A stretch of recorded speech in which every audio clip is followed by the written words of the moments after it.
지난 2019년 패스트트랙 충돌 사건으로 기소된 옛 자유한국당 의원과 보좌진들이 6년 7개월 만에 1심에서 유죄를 선고받았습니다. 국민의힘 나경원 의원 등 현직 의원들 모두 벌금형을 선고받았지만 의원직 상실은 면했습니다. 이수빈 기자입니다. 지난 2019년 쟁점법안 처리를 놓고 벌어진 국회 패스트트랙 충돌 사건이 벌어진 뒤 6년 7개월 만에 첫 사법부 판단이 나왔습니다.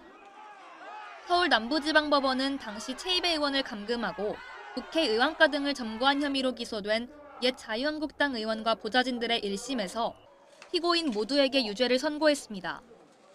당시 원내대표였던 나경원 의원은 특수공무집행방해 등 혐의에 대해서는 벌금 2천만 원, 국회법 위반 혐의에 대해서는 벌금 400만 원이 선고됐고, 국민의힘 송원석 원내대표는 각각 벌금 1,000만 원과 150만 원을 선고받는 등 현직 국회의원 6명 모두 벌금형을 선고받았는데 의원직 상실형은 면했습니다.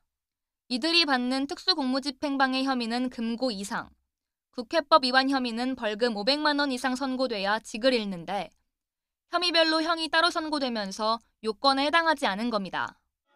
재판부는 이 사건이 국회가 지난 과오를 반성하고 신뢰를 회복하기 위해 마련한 의사결정 방침을 스스로 위반한 첫사례라고 질타했습니다. 헌법과 법률을 누구보다 엄격히 지켜야 할 의원들이 불법 수단을 동원하면서 국민의 신뢰를 저버렸다는 겁니다. 다만 피고인들이 정치적 동기로 범행에 나아갔고 이후 여러 차례 선거를 통해 국민의 판단도 어느 정도 이뤄졌다며 양형 이유를 설명했습니다. 나경원 의원은 선고 뒤 법원을 나서면서 무죄가 나오지 않아 아쉽지만 법원 판단을 존중한다고 밝혔습니다. 결국 민주당의 독재를 막을 최소한의 저지선을 인정했다고 봅니다.